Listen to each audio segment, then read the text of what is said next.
ಮಾಜಿ ಮುಖ್ಯಮಂತ್ರಿಗಳು, ರೈತ ನಾಯಕ, ಹೋರಾಟಗಾರ ಸನ್ಮಾನ್ಯ BS ಯಡಿಯೂರಪ್ಪನವರ 50 ವರ್ಷಗಳ ಒಂದು ರಾಜಕೀಯ ಪಯಣವನ್ನ, ಅವರ ಸುದೀರ್ಘ ರಾಜಕೀಯ ಜೀವನ 50 ವರ್ಷಗಳನ್ನ ಏನು ಪೂರೈಸಿರ್ತಕ್ಕಂಥ ಸಂದರ್ಭದಲ್ಲಿ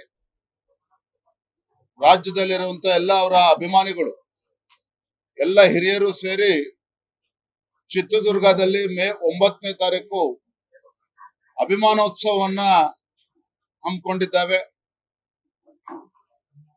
ಮಾನ್ಯ ಗೋವಿಂದ ಕಾರಜೋಳಜಿ ಅವರು ಗೌರವಾಧ್ಯಕ್ಷರು, ಶ್ರೀರಾಮುಲು ಅವರು, ಕೋಟಾ ಶ್ರೀನಿವಾಸ ಪೂಜಾರಿ ಅವರು, ನಮ್ಮ ಪ್ರಭಾಕರ್ ಕೋರೆಯವರು, ಇವರೆಲ್ಲರ ನೇತೃತ್ವದಲ್ಲಿ ಈ ಒಂದು ಅಭಿಮಾನೋತ್ಸವದ ಕಾರ್ಯಕ್ರಮ ಆಯೋಜನೆ ಮಾಡಲಾಗಿದೆ. ರಾಜ್ಯದ ಮೂಲೆ ಮೂಲೆಗಳಿಂದ ಲಕ್ಷೋಪಲಕ್ಷ ಸಂಖ್ಯೆಯಲ್ಲಿ 10 ಲಕ್ಷಕ್ಕೂ ಹೆಚ್ಚು ಸಂಖ್ಯೆಯಲ್ಲಿ ಅಭಿಮಾನಿಗಳು ಈ ಒಂದು ಸಂಭ್ರಮೋತ್ಸವದಲ್ಲಿ ಭಾಗವಹಿಸ್ತಾ ಇದ್ದಾರೆ. ಕಾರ್ಯಕ್ರಮದ ವಿಶೇಷತೆ ಏನಪ್ಪಾ ಅಂತ ಹೇಳಿದ್ರೆ, ಮಾನ್ಯ ಗೃಹ ಸಚಿವರಾಗಿರುವಂತಹ ಅಮಿತ್ ಶಾ ಜಿ ಅವರು ಈ ಕಾರ್ಯಕ್ರಮದ ಅಧ್ಯಕ್ಷತೆಯನ್ನು ವಹಿಸಿಕೊಂಡಿದ್ದಾರೆ. ಮತ್ತು ಬಹಳ ದೊಡ್ಡ ವಿಶೇಷತೆ ಅಂತ ಹೇಳಿದ್ರೆ, ರಾಜ್ಯದ ಎಲ್ಲ ಸಮಾಜಗಳ ಮಠಾಧೀಶರಿಗೂ, ಗುರುಗಳು ಎಲ್ಲರೂ ಸಹ 1000ಕ್ಕೂ ಹೆಚ್ಚು ಸಂಖ್ಯೆಯಲ್ಲಿ ಗುರುಗಳು, ಮಠಾಧೀಶರು, ಜಗದ್ಗುರು ಎಲ್ಲರೂ ಕೂಡ ಈ ಸಭೆಯಲ್ಲಿ ಅಭಿಮಾನೋತ್ಸವದಲ್ಲಿ ಭಾಗವಹಿಸ್ತಾ ಇದ್ದಾರೆ. ಬಹಳ ಅಪರೂಪವಾಗಿರ್ತಕ್ಕಂಥ ಈ ಕಾರ್ಯಕ್ರಮ ಬಹಳ ಯಶಸ್ವಿಯಾಗಿ ಇದು ಆಗ್ತದೆ ಅನ್ನೋ ವಿಶ್ವಾಸ ನಮ್ಗೆಲ್ಲ ಸಂಪೂರ್ಣವಾಗಿದೆ.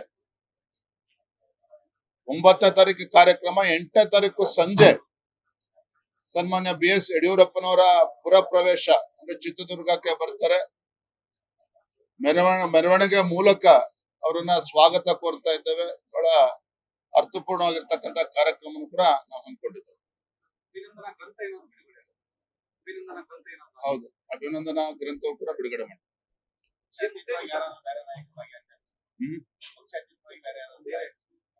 ಕೇಂದ್ರ ಸಚಿವರಾಗಿರುವಂತಹ ಮಾನ್ಯ HD ಕುಮಾರಸ್ವಾಮಿ ಅವರು ಕೂಡ ಈ ಕಾರ್ಯಕ್ರಮದಲ್ಲಿ ಭಾಗವಹಿಸ್ತಾ ಇದ್ದಾರೆ. ಉಳಿದಂತ ಬೇರೆ ಬೇರೆ ನಾಯಕರುಗಳು ಕೂಡ ಇದರಲ್ಲಿ ಇರ್ತಾರೆ. ಗೊತ್ತಾಗುತ್ತೆ, ಬರುವಂತ ದಿನ ನಿಮ್ಗೆ ಗೊತ್ತಾಗುತ್ತೆ, ಬರೋದ್ರಿಂದ ನಿಮ್ಗೆ ಗೊತ್ತಾಗುತ್ತೆ. ಮಧ್ಯ ಕರ್ನಾಟಕ, ಅದಕ್ಕಿಂತ ಹೆಚ್ಚು ನಮ್ಮ ಸಂಸದರಾಗಿರುವಂತಹ ಮಾಜಿ ಉಪಮುಖ್ಯಮಂತ್ರಿಗಳು ಗೋವಿಂದ ಕಾರಜೋಳಜಿ ಅವರು ಇದನ್ನ ಆಸಕ್ತಿನ ವಹಿಸಿ, ಇಲ್ಲ ಚಿತ್ರದುರ್ಗದಲ್ಲೇ ನಾವು ಮಾಡಬೇಕು ಅನ್ನುವ ಬಹಳ ಅಪೇಕ್ಷೆ ಅವ್ರದ್ದು ಕೂಡ ಆಗಿತ್ತು. ಮತ್ತೆ ನಮ್ಗೆ ಬೇರೆ ಬೇರೆ ಜಿಲ್ಲೆಗಳಿಂದ ಬರೋದಕ್ಕೂ ಕೂಡ ಅದು ಅನುಕೂಲ ಆಗ್ತದೆ. ಹಾಗಾಗಿ ಚಿತ್ರದುರ್ಗವನ್ನು ಆಯ್ಕೆ ಮಾಡ್ತೀವಿ. ನೋಡಿ, ಈಗ ಯಾವ್ದು ಚುನಾವಣೆಗಳಂತೂ ಖಂಡಿತ ಇಲ್ಲ. ಹಾಗಾಗಿ ಇದರಿಂದ ಯಾವ್ದು ಉದ್ದೇಶ ಅನ್ನೋದಕ್ಕಿಂತ ಹೆಚ್ಚಾಗಿ ಯಡಿಯೂರಪ್ಪನವರಂತ ಒಬ್ಬ ಮಹಾನ್ ನಾಯಕ, ಒಬ್ಬ ಹೋರಾಟಗಾರ, ಅವರ ಒಂದು ಜೀವನ ಇಂದಿನ ಮತ್ತು ಮುಂದಿನ ರಾಜಕಾರಣಿಗಳಿಗೆ ಒಂದು ಪ್ರೇರಣೆ. ಅವರು ಯಡಿಯೂರಪ್ಪನವರೇ ಒಂದು ಪ್ರೇರಣೆ. ಹಾಗಾಗಿ ಅವರ ಒಂದು ಅಭಿಮಾನೋತ್ಸವದ ಕಾರ್ಯಕ್ರಮದ ಮುಖೇನ ಅವರ ಹೋರಾಟಗಳು, ಅವರ ಹಿಂದಿನ ದಿನಗಳು ನೆನಪು ಮಾಡಿಕೊಡ್ತಕ್ಕಂಥ ಒಂದು ಅಪರೂಪವಾಗಿರ್ತಕ್ಕಂಥ ಕಾರ್ಯಕ್ರಮ. ಯಡಿಯೂರಪ್ಪನವರ ಹೆಸರಲ್ಲಿ ವಿಜೇಂದ್ರ ಶಕ್ತಿ ಪ್ರದರ್ಶನ ಪ್ರಶ್ನೆ ಉದ್ಭವ ಆಗೋದಿಲ್ಲ. ನಾನು ಯಡಿಯೂರಪ್ಪನವ್ರ ಮಗ, ನನಗೆ ಹೆಮ್ಮೆ ಇದೆ, ಸಂತೋಷನೂ ಕೂಡ ಇದೆ, ಹೆಮ್ಮೆನೂ ಕೂಡ ಇದೆ. ಆದ್ರೆ ಅದಕ್ಕಿಂತ ಹೆಚ್ಚಾಗಿ ಒಬ್ಬ ಕಾರ್ಯಕರ್ತನಾಗಿ ಅಂತ ಒಬ್ಬ ಹೋರಾಟಗಾರ ನಮ್ಮೆಲ್ರಿಗೂ ಕೂಡ ಪ್ರೇರಣೆ, ನನಗೂ ಕೂಡ ಪ್ರೇರಣೆ. ಅವರು ಒಬ್ಬ ಮಹಾನ್ ನಾಯಕನ ಒಂದು ಅಭಿಮಾನೋತ್ಸವ ಮಾಡ್ಬೇಕು ಅಂತ ತೀರ್ಮಾನ ಮಾಡಿರುವಂತದ್ದು. ವಿಜೇಂದ್ರ ಆಗಲೇ ನಾನು ಶಿಕಾರಿಪುರ ಕ್ಷೇತ್ರದ ಜನರ ಆಶೀರ್ವಾದದಿಂದ ಶಾಸಕರು ಕೂಡ ಆಗಿದ್ದೇನೆ. ಎಲ್ಲ ಹಿರಿಯರ ಆಶೀರ್ವಾದದಿಂದ ರಾಜ್ಯದ ಅಧ್ಯಕ್ಷನು ಕೂಡ ಆಗಿದ್ದೇನೆ. ಶಕ್ತಿ ಮೀರಿ ಸಂಘಟನೆಯನ್ನ ಬಲಪಡಿಸುವಂತ ಕೆಲಸ ನಾನು ಮಾಡ್ತಾ ಇದ್ದೇನೆ. ಈಗೇನೆ ನೆನ್ಪು ಮಾಡಿದ್ದು ಯೋಚನೆ. ಮಾಧುಸ್ವಾಮಿ ಅವರು, ನಾನು ಕೂಡ ವೈಯಕ್ತಿಕವಾಗಿ ಮಾತನಾಡಿದ್ದೇನೆ, ಭಾಗವಹಿಸ್ತಾರೆ ಅನ್ನೋ ವಿಶ್ವಾಸ ನಮ್ಗೆ ಸಂಪೂರ್ಣವಾಗಿದೆ. ನಾ ಹೇಳಿದ್ರೆ ಈಗ ಪಕ್ಷಾತೀತವಾಗಿ ಎನ್ನುವ ಕಾರಣಕ್ಕೆ ನಾವೆಲ್ಲರನ್ನೂ ಕೂಡ, ಅವ್ರು ಇನ್ನೂ ಭಾಜಪದಲ್ಲಿದ್ದಾರೆ, ಅದು ಬೇರೆ ಪ್ರಶ್ನೆ, ಎಲ್ರನ್ನೂ ಕೂಡ ನಾವು ಇನ್ವೈಟ್ ಮಾಡ್ತಾ ಇದ್ದೇವೆ. ಸೋಮಣ್ಣ ಅವರೇ ನಾನೇ ವೈಯಕ್ತಿಕವಾಗಿ ಮಾತನಾಡಿದ್ದೇನೆ, ಬರ್ತೇನೆ ಅಂತ ಒಪ್ಕೊಂಡಿದ್ದೇನೆ. ನಿಮ್ಗೆಲ್ಲ ಸಂಶಯ ಅಂದ್ರೆ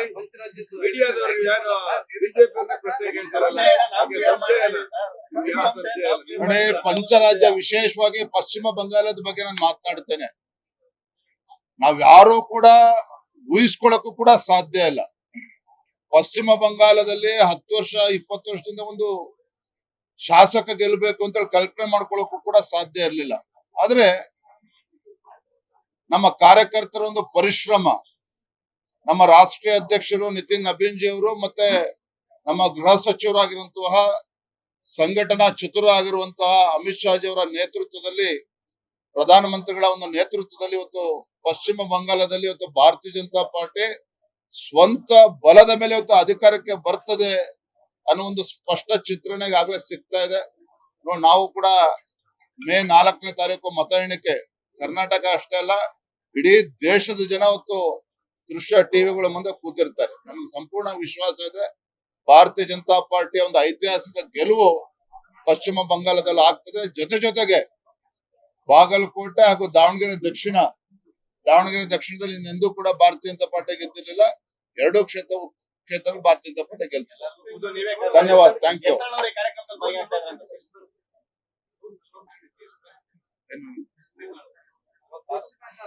145 ಮೆಜಾರಿಟಿ ಸಂಖ್ಯೆ ನಾವು ದಾಟ್ತೇವೆ. ಥ್ಯಾಂಕ್ ಯು, ಧನ್ಯವಾದ, ಥ್ಯಾಂಕ್ ಯು. ನ್ಯೂಸ್ ಫಸ್ಟ್ ನಿರ್ಭೀತಿಯಿಂದ ನಿಮ್ಮ ಪರವಾಗಿ.